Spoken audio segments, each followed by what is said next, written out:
Chauhan for very kind words about me.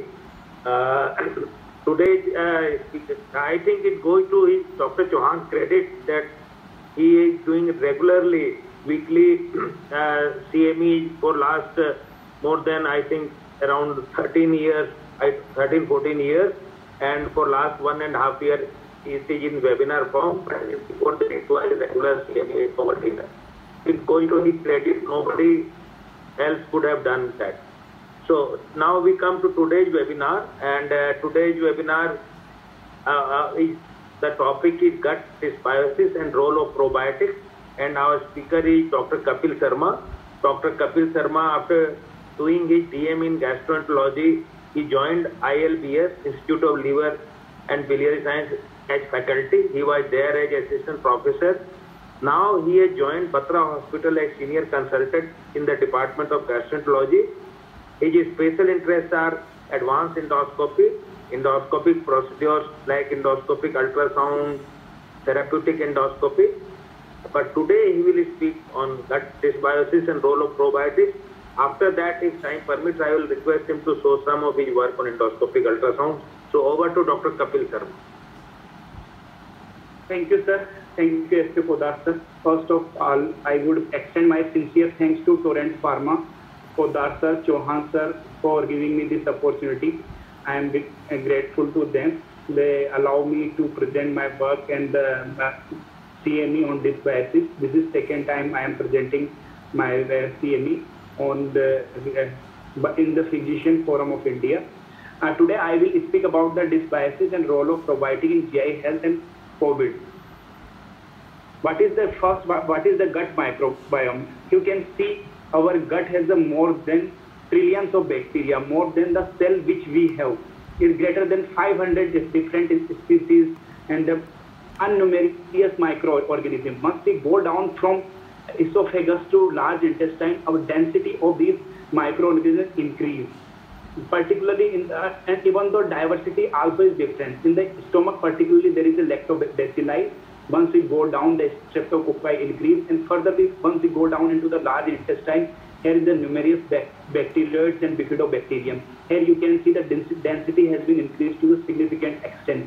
If we talk about our gut has the 90% neutral bacteria, 5% beneficial and 5% harmful. This balance. If we talk about the gut microbiota, what phylum, what species we are having, mainly they are divided into the 4 phylum, Actinobacter and Proteobacteria. The Actinobacteria, they particularly contain the bifidobacterium, and the Proteobacteria, they typically contain the enterobacteristic group they call E. coli, Shigella. These bacteria account for only 5%. This the Firmicutes and the bacterial species, they account for more than 90%. Am I audible? These Firmicutes bacteria which you have having the from group of Clostridium and Veillonella, Lactobacilli and the Bacillus. Here you can see the probiotic which we give to the patient mostly has the Lactobacilli, and some of have Clostridium, and other species the bacteroids. Bacteroids contain, because the Firmicutes is the beneficial flora. The ratio of Firmicutes and bacteroids has been defined into the fixed content. If it is altered, it can cause dysbiosis. Here you can see there are significant diversities in the gut microbiota. Even you can see it is different from the different age. If even the birth, if baby deliver preterm, the species is different. If deliver full term, if baby deliver early term, the bifidobacterium is decreased and enterobacterium is increased. Type of delivery also affect the density of microbiota. Vaginal delivery increase bifidobacterium, lactobacilli, staphylococcus, E. coli, and cesarean section decrease the bacteroids and increase the staphylococcus. And here you can see the breast milk. The breast milk is the first line defense to the baby. It gives the lactoferrin, it gives some kind of bacteria, good bacteria like bifidobacterium. They contribute the immune system of delivered baby. Here you can see once the patient initially breastfeed start early, then bifidobacterium increase, and the artificial milk, the bacteria will increase. Hence, we encourage breastfeeding should be started as soon as possible. In human age, in the elderly and the early life, particularly the early life, bifidobacterium is very high. Once the age increase, the bifidobacterium is decreased, but the density will increase. Here you can see the density of microbiota has been affected by the many antibiotics. If you do macrolide antibiotic, Actinobacter decrease and bacteroids increase, and the Firmicutes will decrease. And clarithromycin similarly, similar. Vancomycin particularly decrease the lactobacilli and Clostridium difficile. Ciprofloxacin decrease the bifidobacterium and decrease the pneumococcus. Here you can see lindamycin also decrease the bifidobacterium. Here I will summarize the mainly there are 4 groups. First is the Firmicutes, which contain the good bacteria, Bifidobacter, Lactobacillus. Another group is the bacteroids, which is not favorable bacteria, and another third group is the Proteobacter. Here you can see even though BMI, particularly who have a very obese bacteria has decreased bacteroids and increased Firmicutes, and who do exercise they have decrease in the bacteroids, and particularly high fiber diet decrease Firmicutes and decrease Bifidobacter, and the high fat diet increase the Acinetobacter. Here you can see from the diet, from the weight, obesity, from exercise, from different kind of food, from type of delivery, from different age, and there are different bacteria is there. So because these things can affect the density of bacteria, not the density of bacteria as well as the species of the bacteria. So now I can say the gut microbiota is dominated mainly by the Firmicutes and bacteria greater than 90%. The Firmicutes is the beneficial bacteria, bacteria some can, these are the anaerobes, these are the not favorable bacteria. Lesser extent, it has been defined by the Proteobacteria and Acinetobacteria. These two bacteria only contribute to 5 to 10%. Mainly 90% has been contributed by the Firmicutes and bacteria. The change in the taxonomic composition and decreased diversity and function of the gut microbiota is known as a dysbiosis. Here you can see if there is an imbalance between the helpful bacteria and the harmful bacteria, then it is a dysbiosis. This is the healthy situation. Here you can see in the GI tract there a lot of mucus is there, and there are too many antimicrobial signal which has been released by their enterocyte, and once there is a good mucus, and because the short chain fatty acids, there are two main short chain fatty acids which has been released by the enterocyte. These are the food for enterocyte. If we have a very good bacteria, and then good bacteria digest the food particles and they release the short chain fatty acid, particularly the propionate and butyrate, and then these propionate and butyrate they act on the L cells. This L cell is the endocrine cells, and once they act on this L cell, they release the gut peptide, particularly glucagon-like peptide receptor 1 and the peptide YY. What they do, they decrease the energy intake and they maintain the blood glucose homeostasis. Hence, they avoid the obesity and they don't allow the other pathogenic bacteria to adhere here. This is the healthy situation.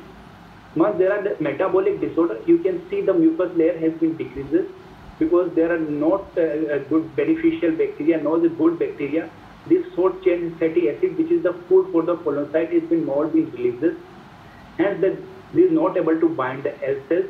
L cells are not releasing this glucagon-like peptide and the peptide receptor YY. These patients not able to maintain their glucose homeostasis, and these patients will develop obesity and other metabolic disorders. Because here you can say the antimicrobial signals are not significantly high, and these patients are very likely to affected by the pathogenic bacteria. But a dysbiosis associated disease, particularly when there is imbalance, dysbiosis happen. Particularly in the diarrhea, patients who have acute diarrhea by the pathogenic bacteria, irritable bowel syndrome, inflammatory bowel disease, hepatic encephalopathy, and the COVID-19. I will give you some important definition here. What is the microbiota? What is microbiome? What is probiotic, prebiotic, and metagenome, and metabolome and virome? What is microbiota? Microbiota is the term which is referred to the collection of all the taxa which constitutes the microbial communities such as the bacteria, fungi, and protists. When it is referred to a particular specific environment, and term has been preceded by the said location, you can see in the GI microbiota. It's not the whole GI. It's basically intestinal tract microbiota. If you say oral microbiome, you have to confirm these microbiome from the oral cavity. What is the microbiome? This is the term which initially was referred to the gene harbored by the microbiome. Whatever microbiomes they reside in our body and GI tract, and what is their genetic composition and what is their genetic pool. Now, however, correctly, these terms commonly used to refer the microorganisms themselves. You can say these are the two similar terms as of now. What is the probiotic? Probiotic is the live microorganism. When they administer in an adequate amount, they confirm the health benefits to the host. What is the prebiotic? Prebiotic are the substrate, particularly fructo-oligodisaccharides, if they have been selectively utilized by the host microorganism to confirm health benefit to them. What is the metagenome? This term has been referred to the entire genetic material that present in that sample. You can see what is the genome of human cells and the hope of gut microorganism that present in the fecal material. Particularly, you can say because how we collect the data. We mostly by the fecal recovery studies. We take the sample fecal sample from the patient and we do a recovery studies, and then we able to know the composition of microbiota in the particular human being. What is the metabolome? This term refers to the quantity of all molecular weight molecule present in the biological sample. The main is the probiotic and probiotic. Probiotic is the live organism. Prebiotic is the substrate. What are the indications for the probiotic? If I can say, it has been used in the post-operative sepsis after the GI surgery. The level of evidence is very good, but the dose, very high dose is required. The most important indication of the probiotic is the pouchitis. Pouchitis is the pouch which is formed after the surgery for the ulcerative colitis, proctocolectomy, and ileoanal pouch anastomosis. After the surgery, some patients develop an inflammation of that pouch, and among them, it has been seen the probiotic has a wonderful role in the treating pouchitis. You can treat the pouchitis once you achieve the remission. You can give that probiotic to maintain the remission. IBD, it has been used to induce a remission, particularly BSL-3 and other probiotic, but the level of evidence is the 3 evidence. And it has been also shown the H. pylori cognitive therapy for HPV eradication, particularly Lactobacillus reuteri, which comes with the different brand. It improves the treatment compliance and it reduces the therapy-induced side effects. Hepatic encephalopathy, even though I have also done a study in the hepatic encephalopathy role of probiotic, but the level of evidence is not so good. IBS is very high doses required, but the level of evidence is also not good. So what are the doses which should be given to the patient to treat their condition? If I will talk about the irritable bowel syndrome. Irritable bowel syndrome, if you want to give a probiotic, what we give to the probiotic to the patient is low dose. It is the placebo dose or homeopathic dose, not going to alter their pathophysiology. If we want to treat irritable bowel syndrome with a probiotic, we have to give 2 to 4 capsules, at least 2 capsules. What we are doing, we are just prescribing once a day. That is not a sufficient dose. If you want to treat hepatic encephalopathy, we have to give 4 to 8 capsules. Ulcerative colitis, after induction of remission, if you want to maintain the remission, then we have to give 4 to 8 capsules. Pouchitis, we have to give 8 to 16 capsules. If you want to treat acute ulcerative colitis by the probiotic alone, then we have to give 16 to 32 doses. Here you can see each capsule contain around 12 billion 112.5 billion live bacteria.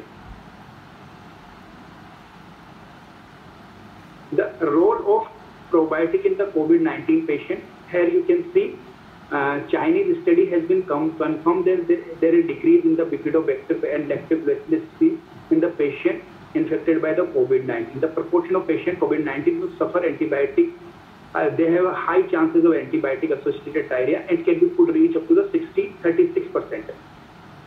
What are the potential target and step the action of the probiotic that might mitigate COVID-19? Probiotic might inhibit the virus entry because they can also utilize the ACE2 receptor, and because there is a homeostasis, there is a lung-gut axis is there. Because what probiotic do? Probiotic can improve the mucosal immunity and the gut-lung homeostasis by decrease the flow inflammatory cytokine, the systemic and respiratory infection. If there is probiotic is there, that will decrease density of the pathogenic bacteria and decrease level of pro-inflammatory cytokines. And this also reduce the cytokine storm caused by the COVID-19. And here you can see, because in the gut, once there is a gut infection is there, the reduction in the lactobacilli and the bifidobacter has been observed in the COVID-19. And it will do, it will increase the gut permeability, the translocation of the pathogenic microbiome and the toxin and inflammation into the circulation. And it can cause a cytokine storm, and which can cause secondary infection. What are the controversies of the probiotic? We don't know whether we are giving the optimal number of bacteria to the patient. The strain are different and the bacteria are different. Am I audible now? Different probiotic species and just have the different immunological, physiological effect in the different disease. They are. You are audible. You are audible. You are audible. No problem. There has been drop silence. I thought. Hey, sir, everyone is listening, and then they will ask question afterwards. Okay, no problem. Yeah. Because the problem is there with the probiotics, we don't know what dose we are giving, because there are no such as milligram, no such a doses defined whether we have to give it twice, thrice, and how many number we have to give. And that because every capsule contains a different species, and because sometimes you can see once we are giving probiotic, they only contain one strain, other probiotic contain a different strain. So then how to we define what we are giving, whether we are sure that it will confirm health benefit to the patient, because there are different probiotic species and there were different immunological and physiological effects in the different disease. And there are very few studies actually documented the survival of administrative probiotic as its transit cut, because once we will consume these probiotics, they have to traverse to the stomach, esophagus, and they have to face bile, they have to face pancreatic juice. So whether these live microorganisms able to survive after the exposure of acid, bile, and pancreatic enzyme, that is not clearly treated. And the optimal duration of probiotic treatment and durability of natural response is also not known. And how it is not known that how long the probiotic will colonize and how have an impact on the immune function will remain uncertain. What is the method of delivery? Whether we have to give yogurt, milk, and if we combine with them, what is their role? Whether it will affect their survival. Here you can see the one strain of the Bifidobacterium longum could survive in the fermented milk for 2 weeks. And the position of the colonic bacteria microflora appear to change after the egg, because you can see you are giving the same probiotic to the children, same probiotic to the adult, and same probiotic to the normal age. So then whether the same probiotic will colonize in the same manner, and then we have to give different probiotics to a different age group. It is not known. Now coming to the here, and the one drawback of the probiotic also there. The probiotic sometimes it can cause the transfer the antibiotic resistant to the plasmid, because if you give a probiotic to the patient, if they will transmit the resistance. So once you receive an antibiotic, you might have a resistance to the antibiotic. So sometimes the antibiotic resistance can be transmitted by the probiotic. That is another side effect. So here is the end of my talk on the probiotics. If anybody has a query, that will be asked at the end of the session. And after that probiotic session, I would like to share some important information regarding the therapeutic endoscopic ultrasound, which we will routinely do. So what is the endoscopic ultrasound? Endoscopic ultrasound is an innovative technique. This is the latest innovation in the field of gastroenterology. Basically, this combines two technologies. One technology is endoscopy, another technology is ultrasound. What we will do, the ultrasound transducer is there at the tip of endoscope. And by these two combination of these techniques, we can see the layer of wall of the digestive tract, and we can analyze the different surrounding organ very clearly. And we can take a tissue from there and do therapeutic procedure. Here you can see this is the US probe. On the US probe, there are two connectors.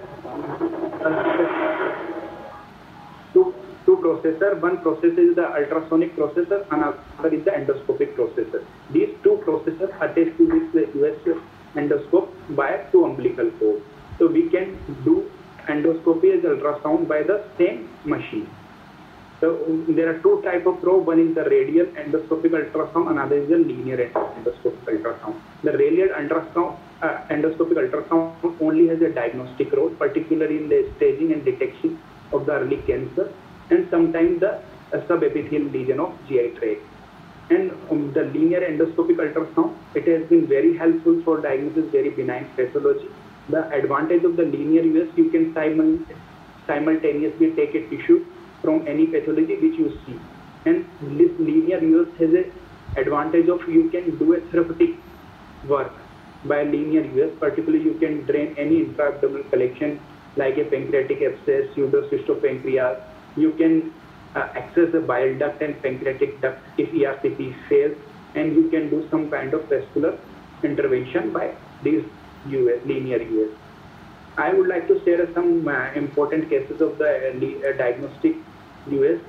First, here you can see, this is the video. Here you can see the stone is there in the common bile duct. Here you can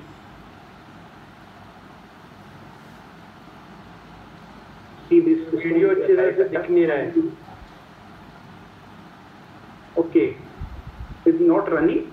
नहीं sir, Full दिख रहा है. anyway, चलते. Dr. Kapil, you continue, huh? If video is not running, you can show the pictures only, no problem. It's not running. It's running. Now it's अब running. Run किया, अब run किया sir, अब run किया. Now it's running. Here you can see the common bile duct. Here you can see the pancreatic duct. This is the papilla. Here you can see common bile duct has been obstructed by this stone, and this stone is accounting a distal acoustic shadow. Here you can see the distal acoustic shadow. Here you can measure this stone, and this very nicely you can have a nice visualization of this stone. You can see here is the distal acoustic shadow, and this stone measure around 1 centimeter. In the second video, I would like to show this is the common bile duct which we are measuring here, and after the measuring common bile duct, what I would like to show you.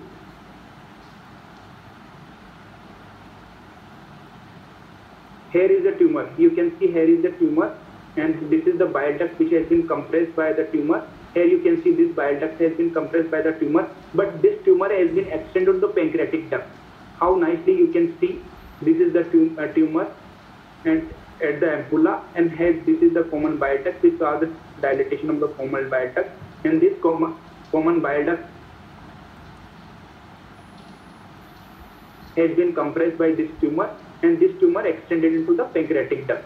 Here you can see these two video very nicely.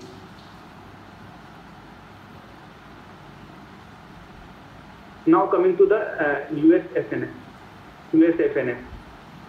I will show you by the US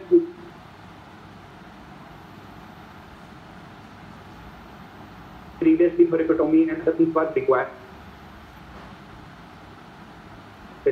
I am showing the CT scan of patient, one of my patient. Here you can see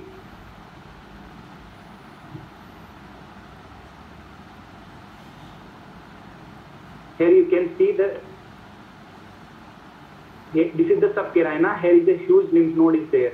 You can see the division of the bronchus into right and left bronchus. This is the huge lymph node at the subcarina. And when we did a US, this is the lymph node. You can see this is the left atrium. This is the right pulmonary artery. And here you can see this is the subcarinal lymph node.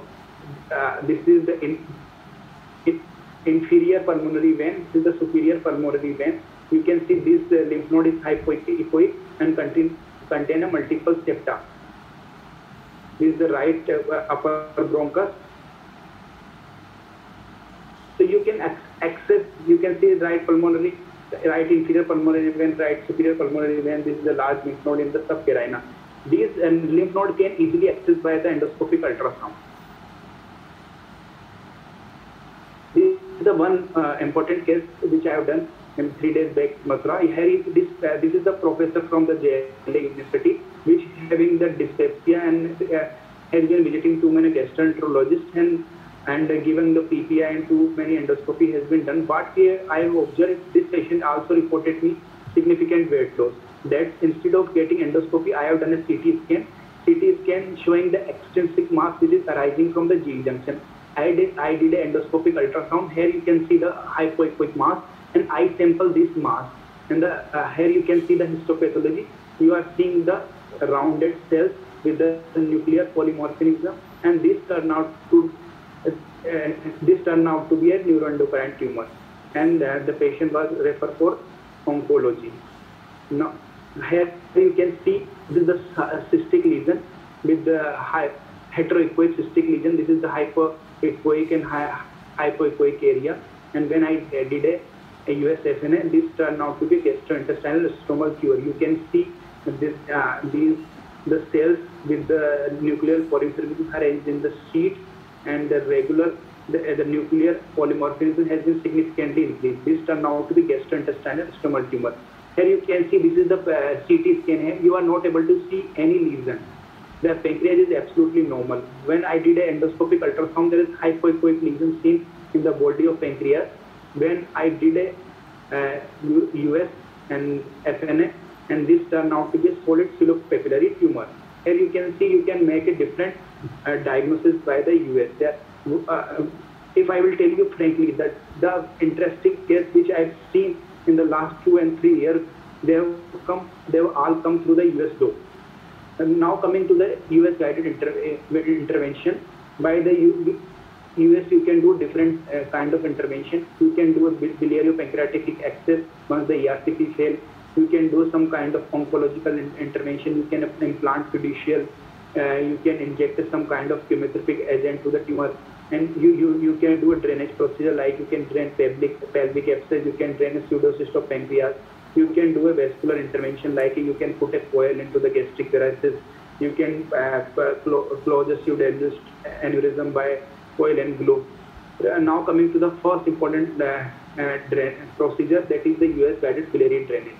When we have to do US guided biliary drainage, if we are not able to access the papilla, then if ERCP fails and the anatomy is not favorable.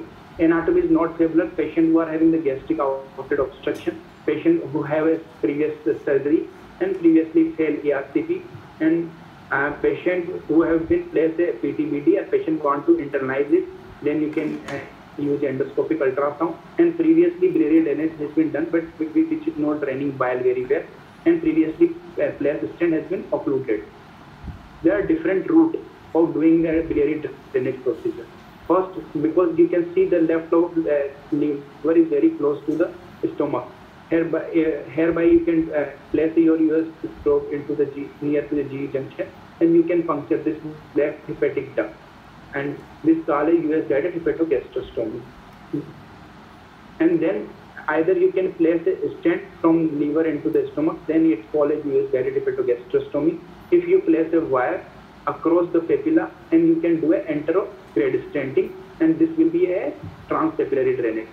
In the second procedure, what you can do, you can, if you are not able to reach in G2, you can puncture a bile duct from the duodenum, and you can drain, you place a stent from the bile duct into the duodenum. It's called polyduodenostomy. Either you can do a rendezvous procedure, you can place a wire across the papilla, and then subsequently you can place a stent up here. This is the biliary drainage. You can do a pancreatic drainage as well. Either you can place a stent from pancreatic duct into stoma, and you can place a wire across papilla, and then you can place a stent across the papilla. If you do a biliary drainage US guided mainly done for either failed ERCP, and there is unfavorable anatomy to do a ERCP. It's mainly of two types, transluminal, when there is papilla is not accessible. Here is the wrong thing, it's not, papilla is not accessible, then you have to do a transluminal. If papilla is accessible, then you have to do a transpapillary drainage. First is the polyduodenostomy, then is the hepatogastrostomy. Polyduodenostomy, you have to place the stent from bile duct to directly to duodenum, and hepatogastrostomy, you have to place the stent from the intrahepatic biliary radical in left lobe of liver to the stomach. If the papilla is accessible, then you can do a rendezvous procedure and do an antegrade stenting. This is the US guided polyduodenostomy. Here you can see, first we have to advance the echoendoscope into the duodenum, and then we have to separate out that area which contain a vessel, and then CBD should be punctured with the US FNA needle, and tract should be dilated. So you're in the case that you showed, or a different case that you have. Anything, sir? Any issue? No, sir, carry on, sir, carry on. What is the success rate for polyduodenostomy? The success rate is around 94%, and the complication rate is around 20%. The limitation of the endoscopic ultrasound guided polyduodenostomy, you cannot do a polyduodenostomy if the biliary radical are not close to the duodenum wall.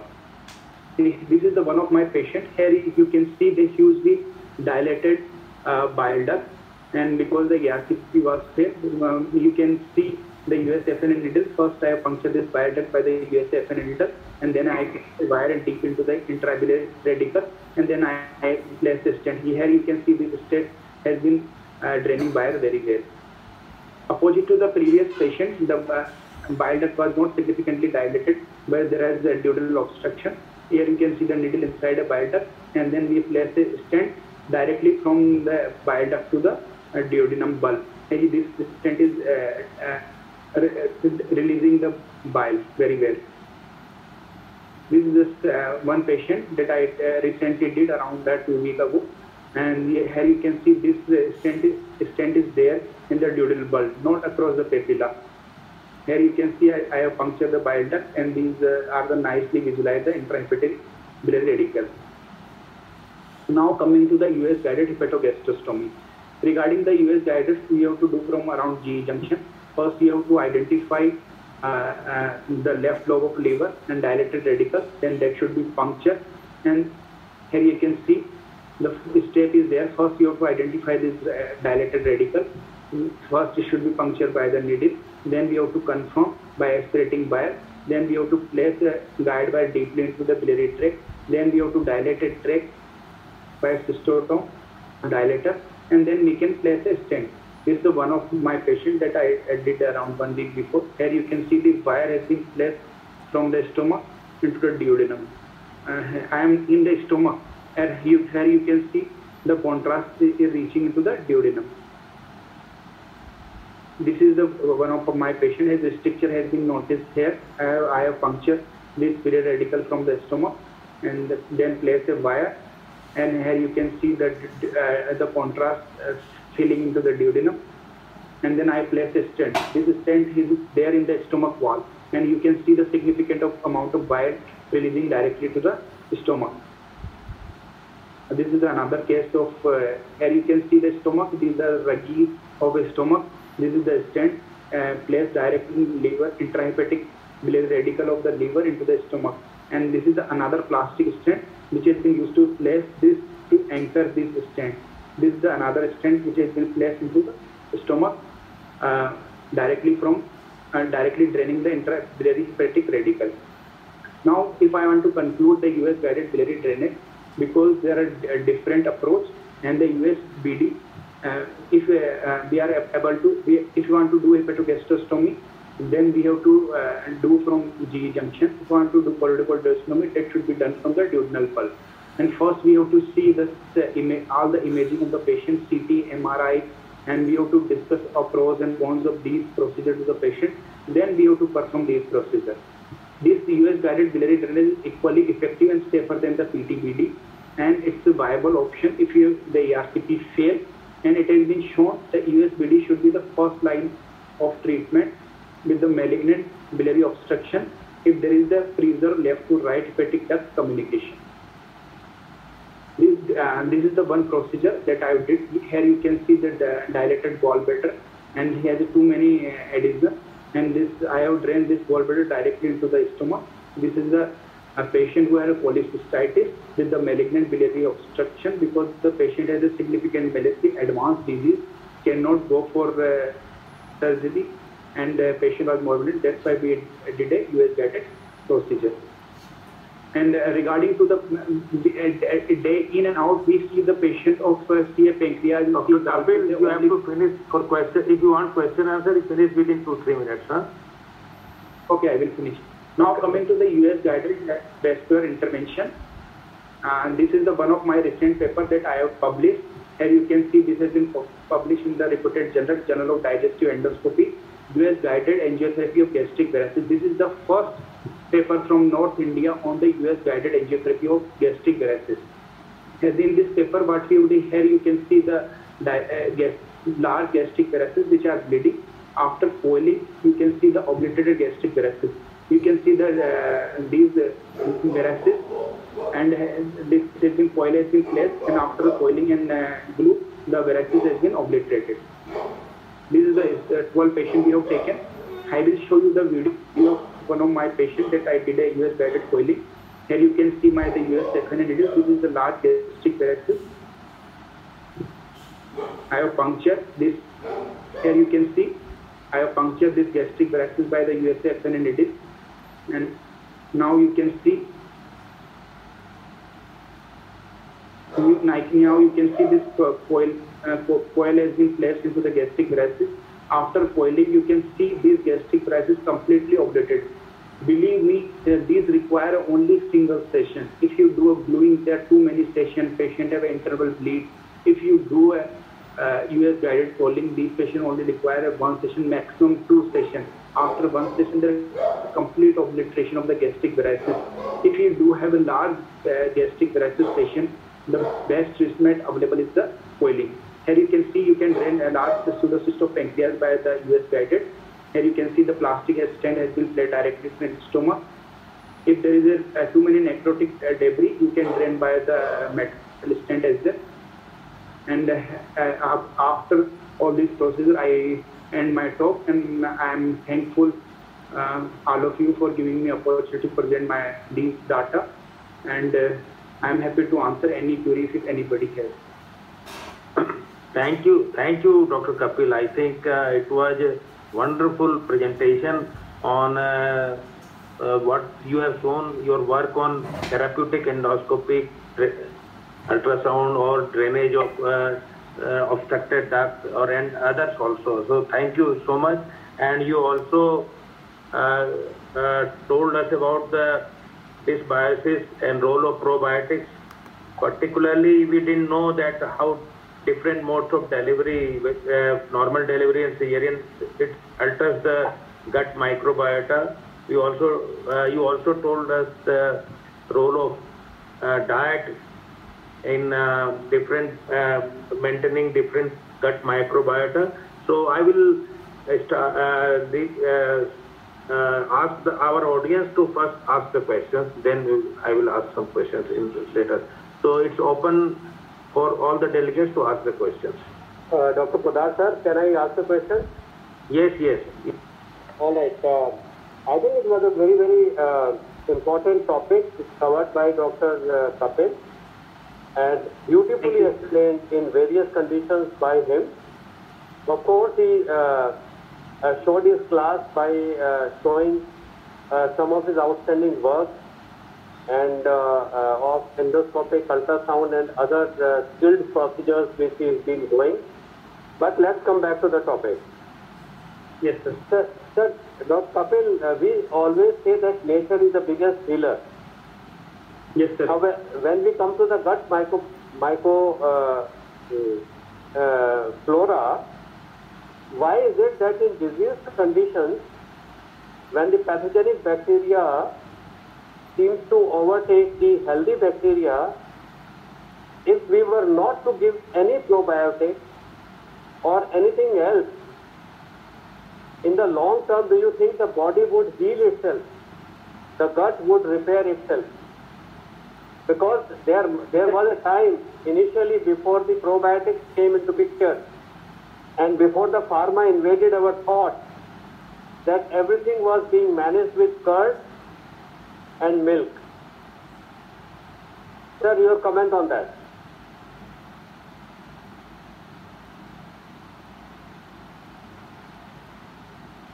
Agree with you.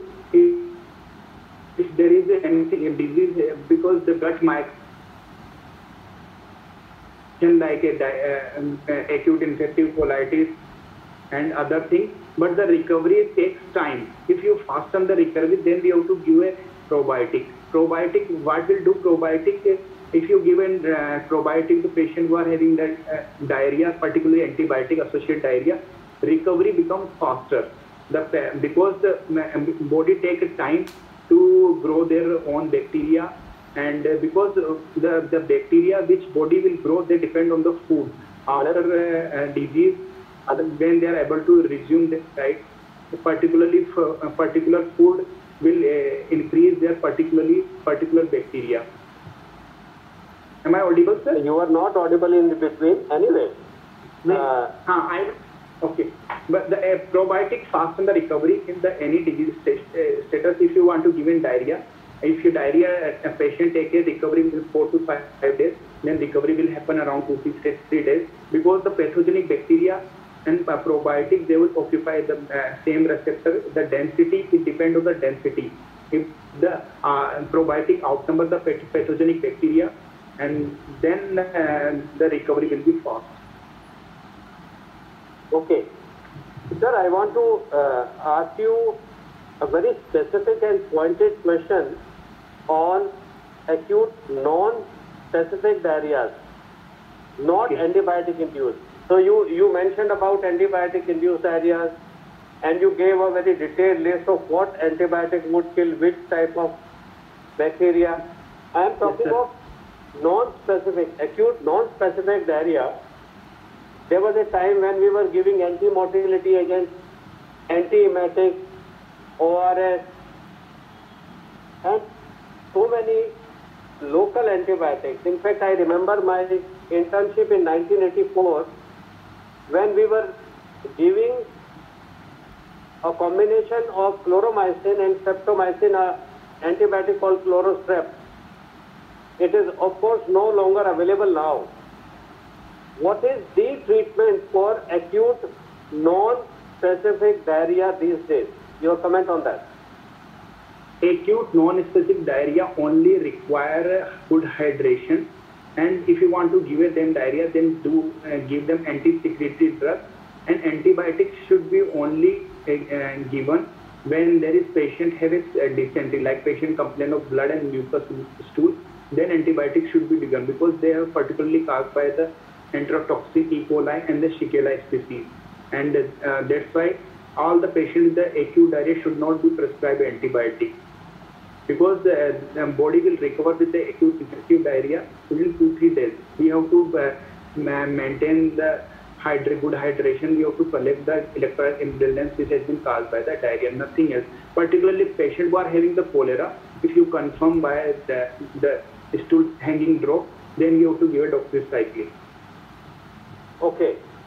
Sir, now I turn my attention to another type of diarrhea, which is diarrhea caused by associated antibiotic use.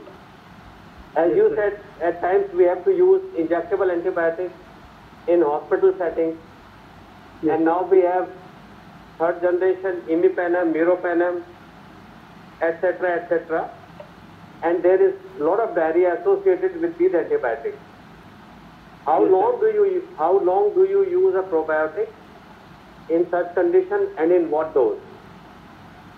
First, there are two types of diarrhea. Antibiotic-associated diarrhea, mainly caused by the Clostridium difficile. We can call it as a CDAI, Clostridium difficile associated illness. And this disease should be confirmed by the toxin, Clostridium difficile associated toxin A and B in the stool, CDT, we call it as a test CDT. And this will confirm, then we have to stop all kind of antibiotics, which we should prescribe a metronidazole and the vancomycin along with probiotics. And then these patients recover very soon. If you give continuous antibiotic, these patients may worsen. Sometimes the CDI can come to the severe disease. Any patient who are hospital having diarrhea for more than 72 hours should be evaluated for antibiotics-associated diarrhea and should have a test CDT toxin A or B in this stool. Right, sir. Now, sir, I want to ask you a very important question which is very close to my heart. I am a student of diabetes, and in diabetes, they say that now a lot of things are happening because of the change of the gut microflora. Yes, sir. Including complications in diabetes, including vitamin D deficiency, yes, sir. including HbA1c control. Could you please elaborate on the use of probiotics in diabetics and what are their advantages? Probiotic cannot be prescribed in the diabetic. So once they don't have a particularly, what actually happen in the diabetic patient have a dysmotility. They are very high likely to develop a small intestinal bacterial overgrowth. This is called as a SIBO, which has been confirmed by the various tests like a hydrogen test and fecal transient study. In that patient, the role of probiotic. Otherwise, all the patients of diabetes should not receive probiotic. But I will tell you, all the diabetics have a change in their microflora. Because what actually happen in the patient who are having the change in flora, if there is the metabolic disorder, you can see, because there is decreased release of this glucagon-like peptide and the pancreatic tyrosine YY receptor. Because these patients have a different kind of flora. There is increased densities of bacteria, there is increased density of Probotella, because the change in the gut microbiota has been reported in diabetes. That's why these diabetic patients are more prone to have obesity, more prone to have a cardiovascular side effect. So there was an article published in Lancet about 2 years ago about the efficacy of probiotics on the HbA1c reduction in diabetes. Your comment on that? Which I told you, if you give a probiotic, there is a release of glucagon-like peptide and another hormone, pancreatic YY, because they are maintaining the gut hemostasis, and there has been decrease in the HbA1c. But I think this has been not be validated at too many other study, and now it has been not come to the practice that all the patients of diabetic should prescribe a probiotic, which I know because I am not a diabetic expert. But the too many patients which we see diabetic, we are not recommending probiotic to all the patients of diabetic, particularly the patients who are having the small bacterial bowel growth and other disorder like a diabetic diarrhea and other things. Sir, you mentioned about the primary indication of probiotics being used in pouchitis. Yes, sir. Sir, for a physician, the primary indication does not remain pouchitis because we hardly ever see surgical cases. For us, it is non-specific diarrhea. It is non-specific diarrhea and IBS. I want to ask you a question on IBS. Suppose I have a confirmed case of IBS clinically, because it is a clinical diagnosis, then the use of probiotic has to be lifelong, or it has to be No, sir. intermittent? No, sir. It should be given only for 3 months. Okay, Maximum 3 months. and then you What I will do in the IBS probiotic, what does probiotic help? Particularly probiotic help in the bloating and some patient with the epigastric pain. These two symptoms has been shown to have a response after prescribing a probiotic. Which I have not shown that there is a meta-analysis which have shown probiotic is helpful in the bloating and abdominal pain in the patient of IBS. Particularly, you have to give a probiotic in the significant doses, at least 2, not minimal 2. Otherwise, at least if you want to give an adequate dose, the 4 capsules a day, the 2 capsules morning and 2 capsules in evening, which we usually don't do. What we will do is just prescribe a probiotic once a day after meal. That is not sufficient.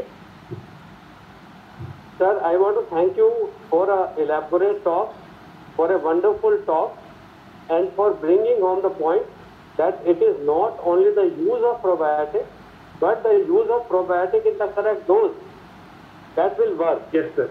So I want to thank you from the bottom of my heart. And Thank you, sir. Nice to interact with you. Absolutely. Very difficult to Absolutely wonderful answering, and you are blessed because you have met one of the most wonderful persons from India, Dr. APJ Abdul Kalam. I think he gave you your degree or what. I think that I see the photo there. So congratulations Yes, sir, yes. for that. Congratulations Thank you, for that. Over to Dr. Podar, sir. Sir, sorry to disturb you. Sir, one question coming in chat box, Dr. D.D. Arora. Yes, I know that.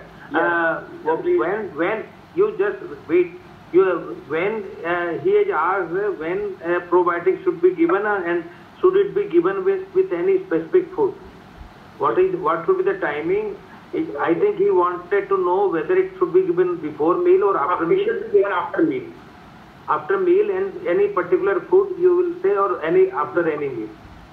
Like, particularly if you want to give that, I told you, if you want to give us some special kind of particular strain like a bifidobacter infelis, that should be given along with curd. If you want to give a probiotic, if you want to give a curd, then the survival of these probiotics is high, because they have to travel all across. Because if you are giving in the trillions number, if the numbers in the trillions, once they are reaching into the intestine, the numbers has been significantly decreased, because they have to expose acid, bile and pancreatic juice. So then we have to give in the very high doses, and if you want to give along with some kind of substrate like a curd, that increase their survival. Better to give after meal, and there's some probiotic required to be given along with some specific food like a curd. Yes. Any other question? And actually, I have personally used, I think, probiotics in diarrhea, personally, and I have found it useful. I don't know how does it work, but anyway, I have found it useful usually when I go eat outside and when I have diarrhea, I only take prebiotic-probiotic combination. I have found it very useful. But any other question from the audience? Okay, so you use for prevention or after treatment? No, not for prevention. After as treatment, and now I have started taking as prevention also. When I don't go outside for eating nowadays, but I have found it very useful after Wednesday CME. Many times I used to have diarrhea, and I used to take only prebiotic-probiotic for 2 days. It was okay. But anyway, any other question? And our patron, Dr. S.K. Mathur, sir, please, your comments. Yes, sir. Good evening. Thank you, Dr. Podar. Lovely talk, Dr. Sharma. It was a definitely educative, informative, and what hard work you have done on particularly ultrasound guided endoscopy and FNAC taken up there. That's definitely a new approach in diagnostic and treating the patient. You've done a wonderful job on that. Sir, my small question about probiotics, how long they can be given? And what are the definite indications? Because there are vague indication of probiotics. People are using a lot of probiotic in IBS, indigestion, patient complaint. what are the right indications given for how long will be given? Antibiotic-associated diarrhea should not be given more than a week. 5 to 7 days are sufficient. If you want to give in the IBS, then it should be given for at least 4 to 8 weeks. And if you want to give for hepatic encephalopathy, then it should be prescribed for 3 months. And if you want to give for these inflammatory bowel disease, pouchitis and other indications, that should be prescribed for long, around 6 months to 1 year. And other indications you want to ask for acute infective and non-specific diarrhea, that should not be extend more than 3 to 5 days. If you want to take provider, okay. Sorry, go ahead. If you want to give a probiotic for some kind of metabolic disease, because I have not seen a single disease there is, even though which has been not been treated by probiotic from the psychiatric disorder, from the cardiovascular disorder, from the diabetes, from other disorders. Probiotic has been used and to treat all of them, because even though we don't have a significant level of evidence, because what we have to do, if we want to give us to treat some disease, and then we should have an evidence level 1 or 2 evidence. If there are level 3 and 4, 5 evidence, and then the role of that drug is a little bit dicey. That I told you, the probiotic has a role in the some disease, and the evidence are very good. In the some disease, the evidence are very low, and it depends on us that whether we can give or not give. Thank you, Dr. Sharma. But nonetheless, probiotic has been used very, very commonly by our colleagues. Maybe not a specific indication is rightly said by you. Is it a harm in giving probiotic for some time, or is it just a waste of medication? No, sir. Sometimes it can be harmful. There is a significant report of septicemia. It has been reported. We should not prescribe a probiotic to patients who are having the immunocompromised. When all the significant anti-inflammatory immunomodulator and the steroid, and the patient having the immunodeficient, then we should have a caution to prescribe a probiotic among them, because it can cause a septicemia. Or the another disease should be judiciously used and rightly said by you. I mean, we should not prescribe probiotics unless it's not required. Yeah. And here, one more question, sir, which you have answered well. For the routine diarrhea, we see large number of patients now that are routine practice. Having diarrhea means lose motion for 2 to 3 days, or lose motion 3 to 4 times per day. And you rightly said that no antibiotic should be given till the time you see it is a sign of an infective diarrhea. So just to keep them controlling, give them a little bit of hydration, maintain the hydration level as best possible. Any other medication we can advise to control those diarrhea besides antibiotics? Probiotics also use a decrease, it shorten the duration of disease. If your patient will have, once it develop, it will take time to recovery, 3 to 5 days. If you give probiotic, then it will require around 2 to 3 days. Along with probiotic, if you see have a sign of particularly, then you can treat. If you see patient may have amoebic colitis, then you have to treat by the metronidazole. Any take on Imodium will use very frequently?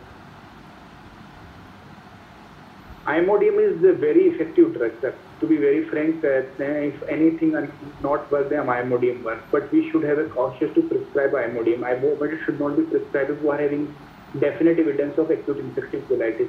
If patient who are having the blood and mucus and diarrhea, then we have to little bit hold the Imodium, because sometimes these toxin will accumulate and cause a toxic megacolon, and sometimes patient then into the complication. If it's a simple diarrhea, security diarrhea, loose stool, nothing there, then you can give a Imodium.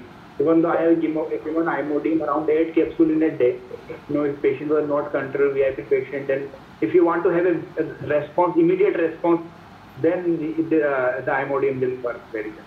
But can be given 2-3 tablets a day? No issues, sir. You can prescribe to 8 tablet, no problem. Thank you. Thank you, Dr. Pota.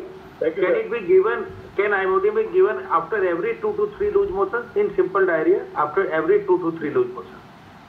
Yes, that is fine, sir. Start with initially you can give it 2 capsules straight, and then 1 or 2 capsules according to frequency of diarrhea. Yeah, it can be given every hourly also if there are more than 2-3 motions every hour. Yes, but should not be given more than 8. Yeah, more than 8. Yeah. Okay. Fine. Any other question? Dr. Poddar, I think there are no more questions. And if excuse me, what is the best time to take the Digilex, etc.? After meal, sir? After meal. Yes, sir. 3 times or 4 times a day. No. After meal 4 times a day. Either you can take it 2 capsules in the after breakfast, so 2 capsules in the after dinner. And you can do according to the patient convenience, but it should not. 1 capsule no roll. Always should be prescribed at least 2 capsules in a day. Any disease, 1 capsule will not work. And side effect of Imodium? Yes, sir. Side effect of Imodium? Imodium. That I told you, if you prescribe the acute infective colitis, sometimes it can cause a toxic megacolon, even though sometimes perforation can be happen. Because what it will do is it will affect the motility. Because this is a dysmotility agent. The colon will dilate and it start accumulating the toxin, and the toxin will act on the same area, and sometimes the colon will dilate and there will be a toxic megacolon, and sometimes there are chances of perforations also. So then we should be aware of toxic megacolon once we are prescribing this Imodium daily. Absolutely. So it should not be used in bacterial dysentery, you mean? Bacterial dysentery. Yes. Yeah, It's strongly viral diarrhea, okay. Yes. viral diarrhea, okay. Some other diarrhea, infective diarrhea. Inflammatory bowel disease diarrhea is okay, right? Will not be prescribed a iodine in IBD patient. In IBD, you don't prescribe? No, we should not prescribe iodine. So the strict contraindication is acute infective diarrhea with blood and acute inflammatory bowel disease. IBD and don't give. Any role of Dr. Poddar? Anyways, we will have another, I think, webinar and if possible a dinner CME on this topic. Yes. And we must thank the Torrent company for providing us this platform today. I have used their one product, Vigilec Rich, which is prebiotic-probiotic combination, which is very good. Now over to Torrent people to give vote of